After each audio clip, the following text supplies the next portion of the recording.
At first, it was just a speck, a data anomaly, a line of light crossing a digital sky. But very quickly, it became something else, something terrifying. An object had entered our solar system, fast, too fast. It wasn't part of any known orbit, didn't belong to the Oort cloud, and certainly wasn't following the rules of natural celestial motion. Even stranger, it came from a place in the sky that scientists have feared for decades. The same constellation from which we once received the infamous WOW signal. Now, 3-Atlas, a new interstellar object, is charging toward the heart of our solar system. But what caught scientists completely off guard was what the James Webb Space Telescope just saw in its trail. Anomalous gas emissions, absorption lines that make no sense, and most disturbing of all, a signal, a pattern too structured to be random, a whisper from the darkness that has left top astronomers speechless. Is it natural, a cosmic accident, or something that was meant to be seen? Now the world is watching, because this time we may not get another chance.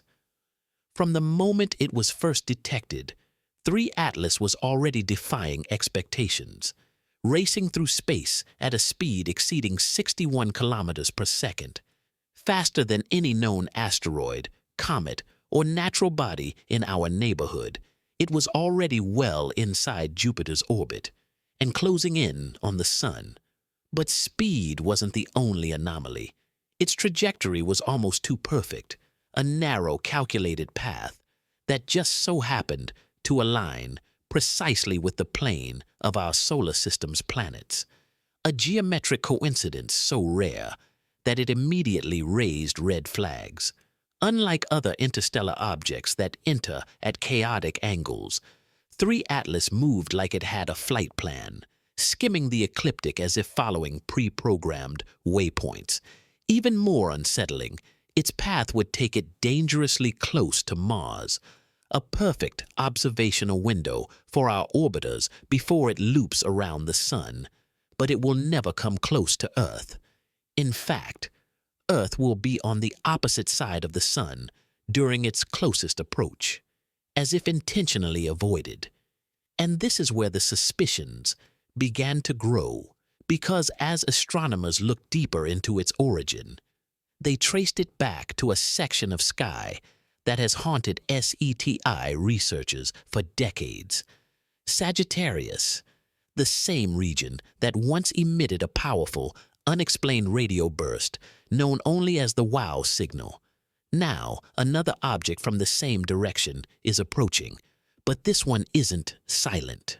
As 3-Atlas neared the inner solar system, scientists trained the world's most advanced instruments on it, including the Very Large Telescope in Chile and the James Webb Space Telescope itself. And what they found shattered expectations. When sunlight heats a comet, it causes ices to sublimate and metals to vaporize, releasing gases like iron and nickel together, always together, because that's how they form in stars. But this time, something strange happened. Webb detected nickel gas, but no iron. A highly unnatural separation, as if something was selectively releasing only one metal while keeping the other locked away. Even more bizarre was the presence of cyanide, which, although common in comets, spiked far too rapidly compared to the object's distance from the Sun. This wasn't a slow thermal reaction. It was a sharp explosive chemical release, the kind not normally associated with rocks or ice, but with engineered materials under stress. Some experts like Harvard astrophysicist Avi Loeb have publicly entertained the possibility that we are not looking at a natural object at all. What if this is not a comet, but machinery?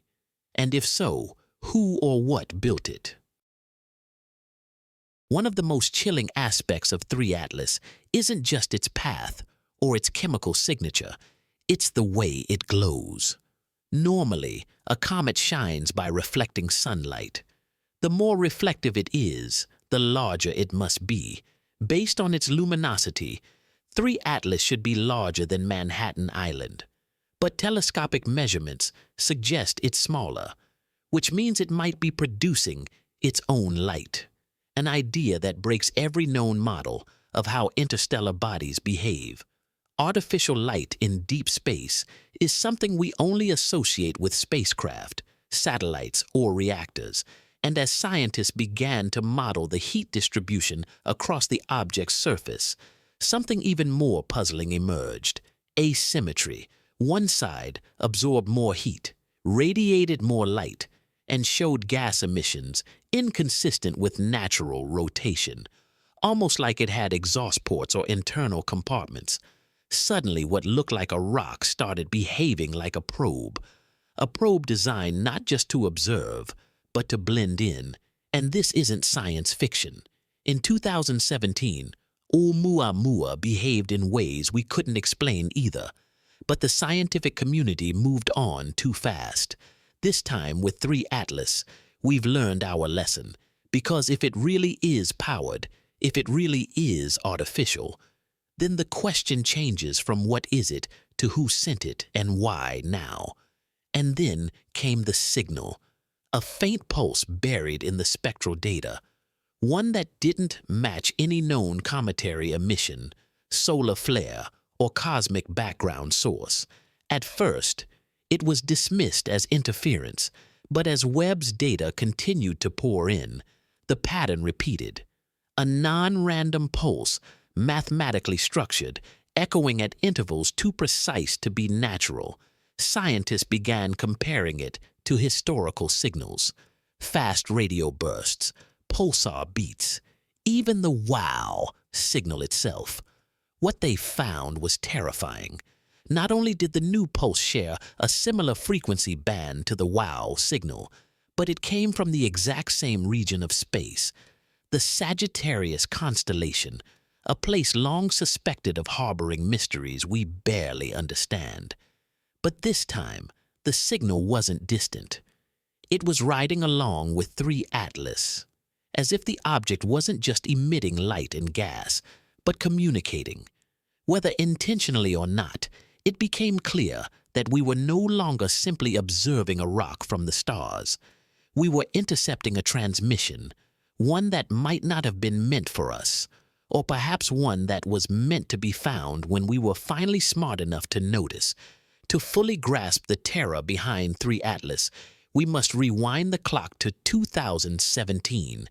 That's when Oumuamua, the very first confirmed interstellar object, slipped past Earth, silent, fast, and strange. At first, it was thought to be a cigar-shaped asteroid, but its movement was inexplicable. It accelerated without a tail, no gas, no dust, no jetting ice to explain its behavior, just a gentle push, like a spacecraft making a course correction. Scientists eventually gave up trying to explain it, choosing instead to label it a mystery and move on.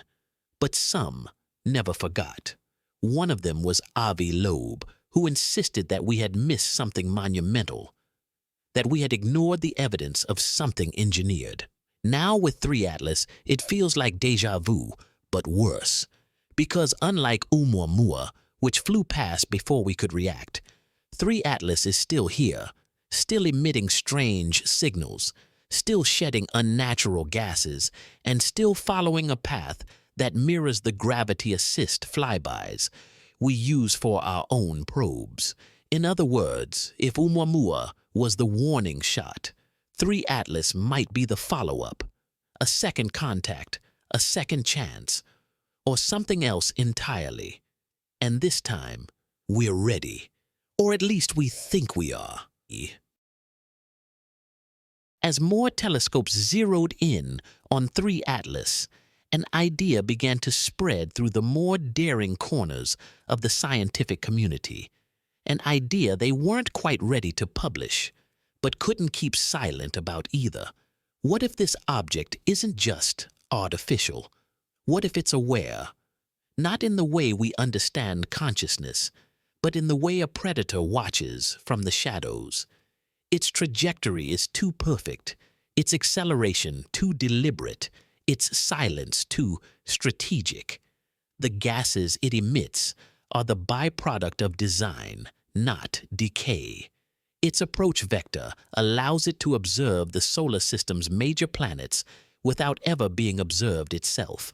The alignment is surgical, almost like a survey mission, and when viewed through this lens, every detail becomes more sinister. The absence of iron, the precision of its path, the glow that defies thermodynamics, and now the signal.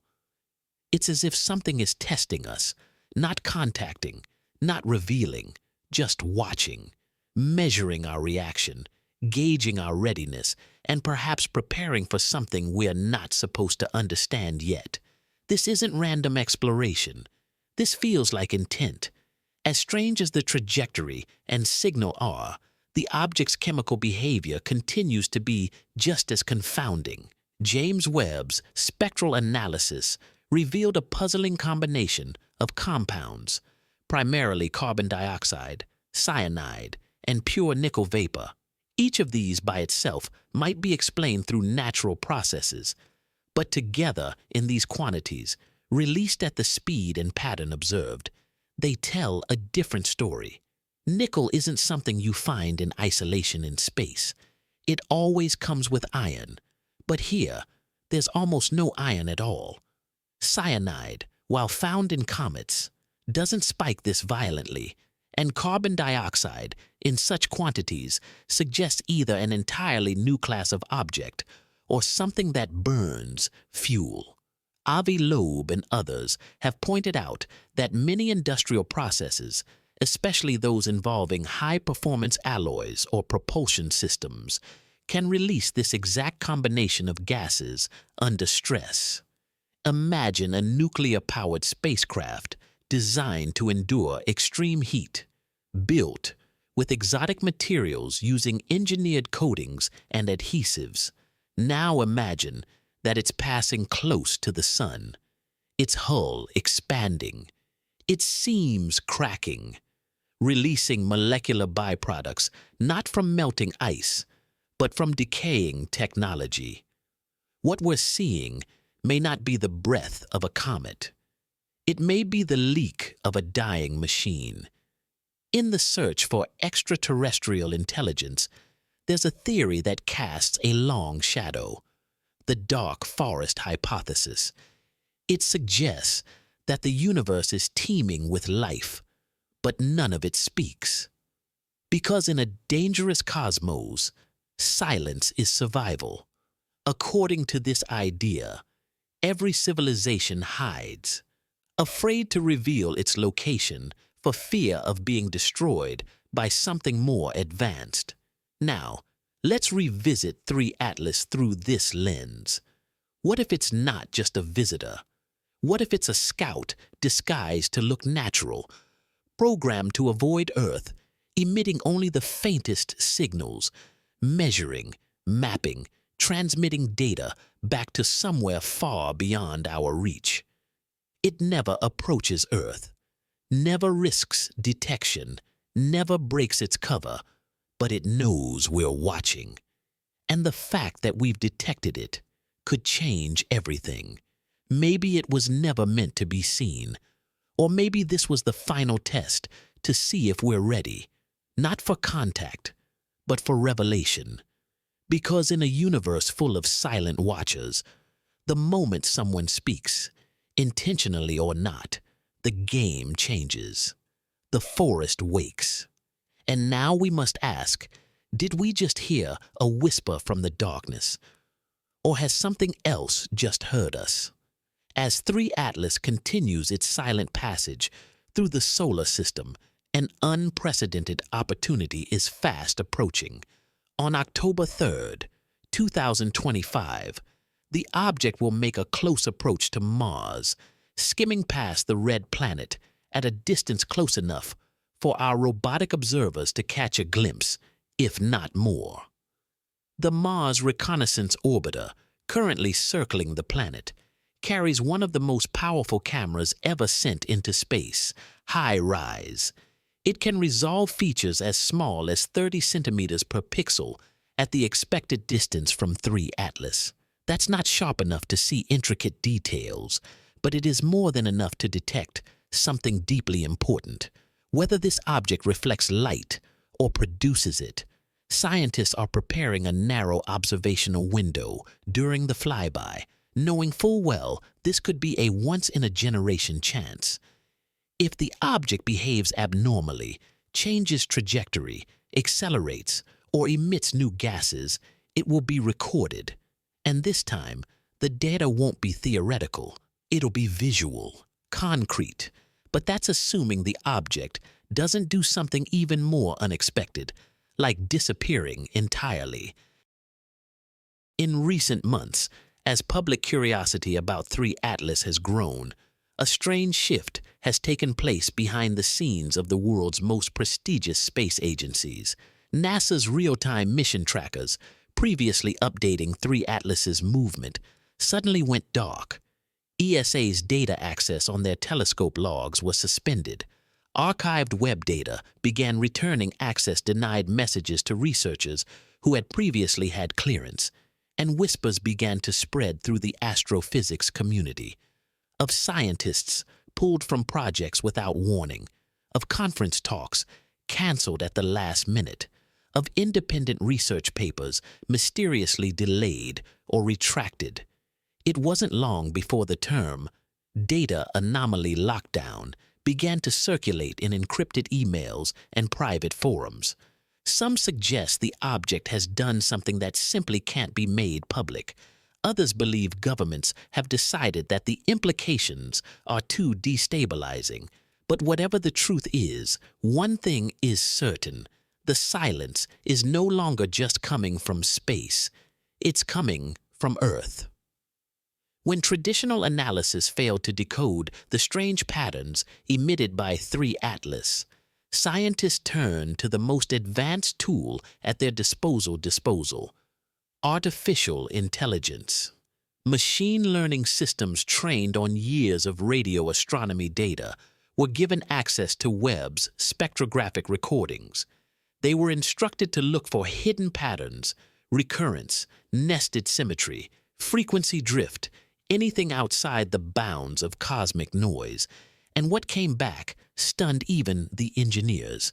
The AI had isolated a self-correcting sequence, a data structure that resisted entropy, mirrored known compression models, and adapted when noise was introduced. It was robust, intelligent, and frighteningly similar to Earth-based machine code. Even more disturbing, it seemed to respond to queries, not in real time, but in a delayed echo pattern, like it had been waiting for a signal.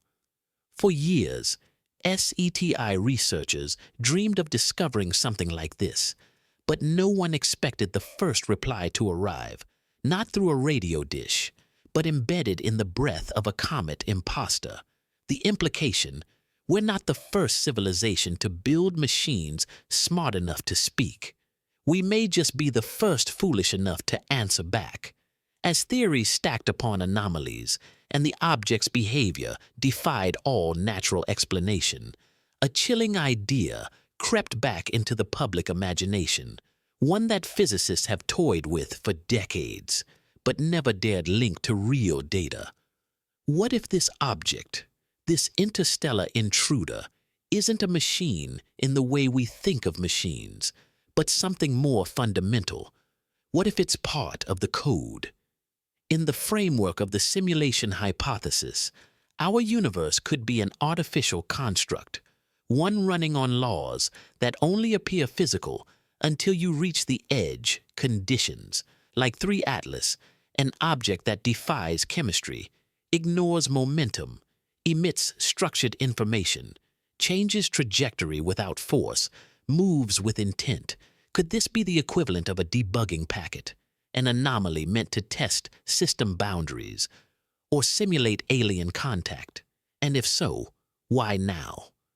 Why during the age of AI, of quantum computing, of Webb's launch into the deepest skies? Is it possible that 3-Atlas isn't just from outside our system, but from outside our simulation? A check-in, a nudge, a disturbance to see what we'll do and how we'll react. Because maybe this object wasn't sent to explore us at all. Maybe it was sent to remind us that we are not in control of the system we think we understand. While civilian scientists and space agencies quietly dissect the mystery of 3-Atlas, another kind of machinery has started moving, one less interested in discovery and more focused on containment. According to anonymous sources from within aerospace defense circles, the United States Space Force, alongside defense departments in Europe and Israel, have begun classifying any data involving 3-Atlas as Level 1 strategic intelligence. This is the same tier used for nuclear launch telemetry and extraterrestrial threats to orbital infrastructure. Why the sudden escalation? Some believe it's due to telemetry gathered by high-orbit reconnaissance satellites that intercepted electromagnetic patterns from the object.